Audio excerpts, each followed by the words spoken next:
Assalamualaikum warahmatullahi wabarakatuh. Kembali lagi pada pertemuan kita kali ini pada mata kuliah Geometri Transformasi. Nah, sekarang kita akan membahas lanjutan dari materi rotasi. Nah, definisi.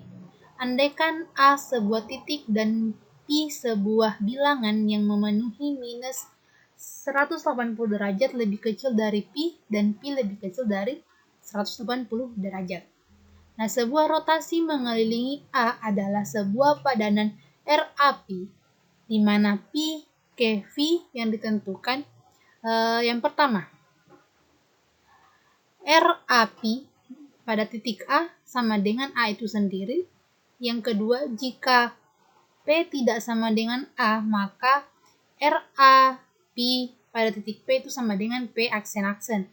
Sehingga rotasi PAP aksen-aksen sama dengan P dan AP aksen itu sama dengan AP.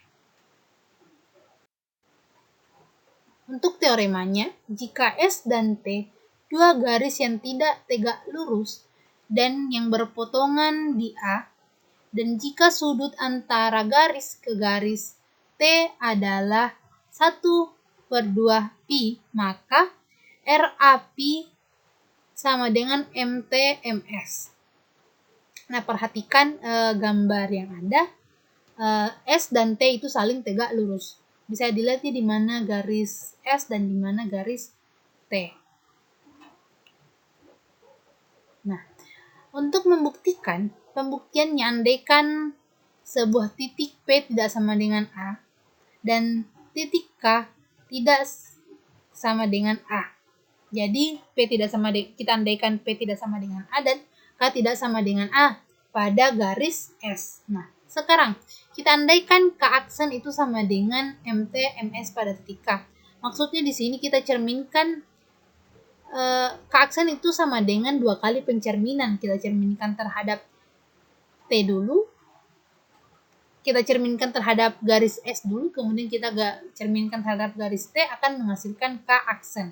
Maka putaran dari sudut KA K aksen itu sama dengan 2 dikali 1/2 pi atau sama dengan pi itu sendiri. Nah, jika P aksen, dilihat ya pada gambar di mana letak P aksen, itu sama dengan MT/MS. Maksudnya kita cerminkan terhadap S dulu, baru kita cerminkan terhadap T, maka hasilnya adalah P aksen. Maka menurut teorema putaran sudut PAP aksen itu sama dengan putaran atau rotasi sudut KA K aksen. Dilihat di sini di mana titik PAP aksen itu dan di mana titik KA K aksen. Nah, dari gambar di sini dapat dilihat bahwa sudut atau putaran sudut PAP aksen itu sama dengan putaran sudut KAK aksen. Nah, sehingga M sudut PAP aksen itu sama dengan Pi. Sekarang, kemudian, berhubung A aksen itu sama dengan MT/MS pada titik A itu sama dengan A itu sendiri, dan berhubung MT/MS atau pencerminan 2 kali ini sebuah isometri, maka P aksen A aksen itu sama dengan PA atau PA sama dengan P aksen A. Menurut ketentuan, maka MT/MS sama dengan RAP. Nah, jika menurut teorema di atas tadi, komposit 2 refleksi terhadap 2 garis yang berpotongan itu tidak tegak lurus adalah sebuah rotasi dengan titik potong kedua garis itu sebagai pusat. Nah, sekarang jika kaki sudut BA dan BC membentuk 2 sinar yang berlawanan arah, sehingga misalnya CBA, dapat dikatakan bahwa BA gabung BC adalah sudut ABC dengan ukuran 180. Nah, dapat dituliskan bahwa putaran ABC itu sama dengan 180 atau putaran ABC itu sama dengan minus 180. Dengan perluasan konsep sudut ini, dapat didefinisikan rotasi dengan sudut ukuran plus 180 atau minus 180. Jadi putarannya itu bisa positif atau juga bisa negatif.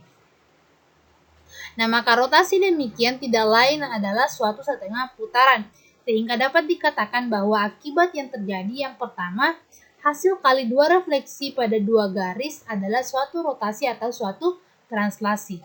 Kemudian, akibat yang kedua, setiap rotasi adalah isometri langsung. Nah, setelah kita membahas teorema tadi dengan membuktikan teoremanya, jadi terbukti bahwa RA P itu sama dengan MT MS. Kemudian kita masuk pada contoh soal. Diketahui titik A dan P yang berbeda. Lukislah RA 60 atau nilainya besarnya itu 60 pada titik P, kemudian RA minus 145 pada titik P. Nah, pertama, RA 60 pada titik P itu sama dengan P aksen. Nah, sekarang jika kita merotasikan P sebesar 60 derajat, P dirotasikan kepada P aksen, maka hasilnya 60 derajat. Kenapa tetap 60? Karena nilainya 60 derajat, berarti arah panahnya itu berlawanan arah jarum jam. Karena jika berlawanan arah jarum jam, maka nilainya adalah positif. Tetapi jika searah jarum jam, maka nilainya adalah negatif. Jadi di sini, karena RA minus 145 pada titik P itu adalah nilainya minus, maka P ke P aksen itu searah arah jarum jam. Tetapi ditulis di sini tetap 45, cuman nilai aslinya itu adalah minus 45. Kita sesuaikan dengan arah panahnya. Sekarang kita masuk pada teorema selanjutnya. Nah, hasil kali dua rotasi adalah sebuah rotasi atau sebuah translasi. Berarti sekarang yang harus kita buktikan itu apakah hasil kali dua rotasi adalah sebuah rotasi atau sebuah translasi. Nah, sekarang perhatikan gambarnya di mana titik T, di mana garis S, garis U, di mana titik A, titik B, titik C. Sudah ya? Nah, sekarang kita masuk pada pembuktiannya. Andaikan ada rotasi RA umlaut 1 dan rotasi RB umlaut 2, tarik garis S sama dengan AB. Kemudian jika putaran sudut X AY sama dengan putaran sudut X AZ itu sama dengan 1/2 umlaut, maka RA umlaut 2 sama dengan MUMS atau pencerminan dua kali yang dicerminkan terhadap S dulu baru ke U, dan RB umlaut 1 sama dengan MS MT. Nah, jadi jika RB umlaut 2 dan RA umlaut 1 sama dengan pencerminan MUMS dikali MS MT yang menghasilkan MUMT, karena MS jika dikalikan akan menghasilkan identitas. Jadi MU dikali I dikali MT hasilnya adalah MU dikali MT. Kemudian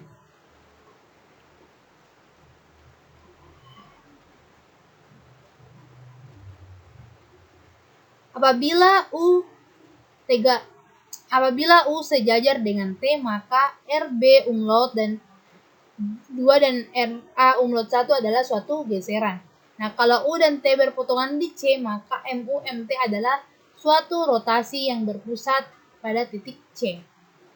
Nah, sekarang andaikan RC umlaut sama dengan RB umlaut 2 dan RA umlaut 1, apakah terdapat antara umlaut 1 dan umlaut 2. Dengan demikian putaran sudut PCB sama dengan 1/2 umlaut 1 tambah umlaut 2. Ini berarti bahwa sudut dari T ke U adalah 1/2 dikali umlaut 1 ditambah umlaut 2. Sehingga 2 umlaut sama dengan umlaut 1 tambah umlaut 2. Jika umlaut 1 tambah umlaut 2 itu lebih besar dari 180, maka umlaut sama dengan umlaut 1 ditambah umlaut 2 tutup balas kurung dikurang 360.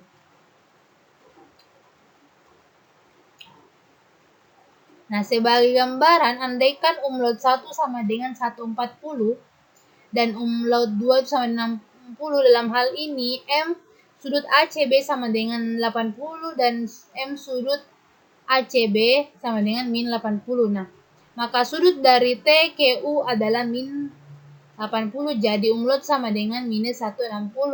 Perhatikan bahwa min 160 itu sama dengan umlaut 1 tambah umlaut 2 sama dengan minus dikurang 360. Hasilnya adalah minus 160.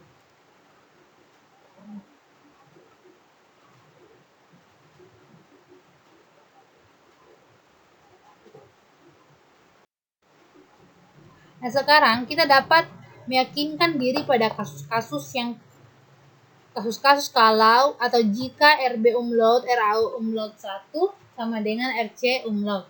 Nah, kasus yang pertama, jika 0 lebih kecil dari mutlak umlaut 1 tambah umlaut 2 lebih kecil atau sama dengan 180, maka umlaut sama dengan umlaut 1 ditambah umlaut 2. Kenapa umlaut itu sama dengan umlaut 1 tambah umlaut 2? Karena hasilnya adalah lebih kecil atau sama dengan 180, berarti tidak boleh melebihi nilai dari 180. Nah, jika umlaut 1 tambah umlaut 2 lebih besar dari umlaut 180, maka umlaut sama dengan 0 umlaut 1 tambah umlaut 2 dikurang 360.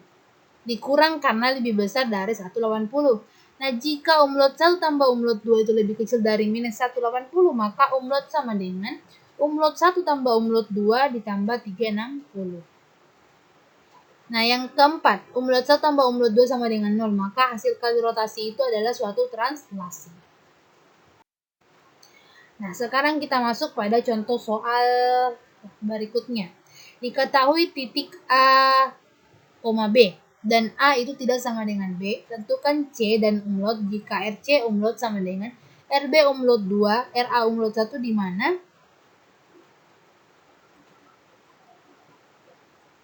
umlaut 1 sama dengan 30 dan umlaut 2 sama dengan 135. Nah, sekarang kita jumlahkan kedua umlaut ini. Jika umlaut 1 tambah umlaut 2 sama dengan 30 tambah 135, berarti hasilnya adalah 165. Nah, menurut kasus yang tadi, berarti ini termasuk pada kasus yang pertama karena 165 itu lebih kecil atau sama dengan 180.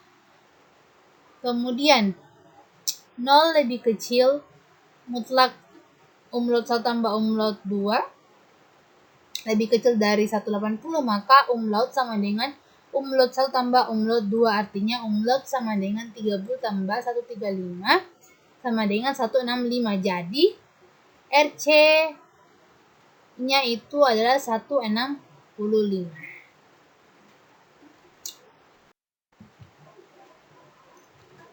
Nah, itulah tadi materi yang saya sampaikan pada pertemuan kita kali ini. Semoga bermanfaat untuk adik-adik semua. Sampai bertemu pada pertemuan selanjutnya. Kita akan melakukan ujian akhir semester. Assalamualaikum warahmatullahi wabarakatuh.